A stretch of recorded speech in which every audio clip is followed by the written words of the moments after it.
காரைக்குடி அரசு மருத்துவமனையில் கர்ப்பப்பை அறுவை சிகிச்சையின் போது பெண்ணின் வயிற்றில் பஞ்சு வைத்து தைத்ததாக மருத்துவர் மீது புகார் எழுந்துள்ளது.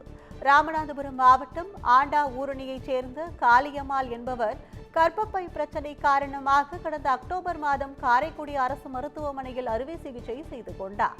இந்நிலையில் அவருக்கு வயிற்று வலி ஏற்பட்ட நிலையில் திருவாடானை அரசு மருத்துவமனையில் அனுமதிக்கப்பட்டார். தொடர்ந்து மருத்துவர்கள் அவர் வயிற்றிலிருந்து பஞ்சை அகற்றியதாக கூறப்படுகிறது. இதையடுத்து அறுவை சிகிச்சையின் போது பஞ்சு வைத்து கவனக்குறைவாக பணி செய்த மருத்துவர் மீது உரிய நடவடிக்கை எடுக்க வேண்டுமென அவரது மகன் சுந்தர் ராமன் கோரிக்கை விடுத்துள்ளார். வணக்கம், நான் ராமநாதபுரம் மாவட்டம் திருவானை வட்டம் ஆண்டாவரணி. எங்கள் அம்மா பேர் வந்துட்டு காளியம்மாள், என் பேர் சுந்தர் ராமன்.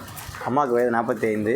கர்ப்பப்பை பிரச்சனை இருக்குதுன்னு சொல்லிட்டு நம்ம அக்டோபர் 8ஆம் தேதி இந்த காரைக்குடி சிஹெச்சில் வந்துட்டு நாங்கள் ஆப்ரேஷன் பண்ணுறதுக்காக அட்மிட் பண்ணியிருந்தோம். 2 நாள் இங்கே வச்சு நார்மலானதுக்கப்புறம் தான் ஆப்ரேஷன் பண்ணாங்க. ஆப்ரேஷன் பண்ணி 1 வீக் இங்கே தான் ஹாஸ்பிட்டலில் தான் இருந்தோம். 1 வீக் லேட்டராகவே நாங்கள் டிஸ்சார்ஜ் ஆகி வீட்டுக்கு போயிட்டோம். போனதுலேருந்தே பெயின் இருந்துகிட்டே இருந்துச்சு அம்மாவுக்கு. பெயின் இருந்துகிட்டு டேப்லெட் சாப்பிட்டுட்டு இருந்தோம். அது போக வீக்லி ஒன்ஸ் இங்கே வந்து காரைக்குடி ஜிஹெச்சில் பார்த்தோம்.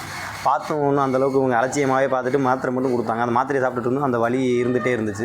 அதுபோக இந்த வலி இருக்கவும் நாங்கள் திருவானை ஜிஹெச்சுக்கு கூட்டிகிட்டு போய் பார்த்ததில் இவங்க பஞ்சு ஆப்ரேஷன் பண்ணதில் பஞ்சு இவ்வளோ சைஸ் பஞ்சு உள்ளே வச்சு தச்சுட்டாங்க. அதை இப்போ கடைசியாக இப்போ நான் அங்கே உள்ள டாக்டர் மூலமாக அதை வெளியில் எடுத்துகிட்டு இப்போ ரொம்ப வலியாக வந்து நிற்கிது. இது இன்னும் இருக்க உடம்பு சரியில்லாமல் ஆகிட்டு இருக்குது. தேவோட்டையில் இப்போ தனியாரில் நாங்கள் ஸ்கேன் போட்டு இதுக்கு வைத்தியம் பார்த்துட்ருக்கோம். இப்போ இதுக்கு அரசு மருத்துவர்கள் சரியான நடவடிக்கை எடுக்கலைன்னா இதுக்கு மேலே நான் மேல் இடத்துக்கு தான் கொண்டு போகிறதுக்கு முயற்சி பண்ணுவேன். இதுக்கு தக்க நடவடிக்கை இருக்கணும். இதுக்கு யார் மேலே? ஆப்ரேஷன் பண்ண மருத்துவர் மேலே. ஆமாம்.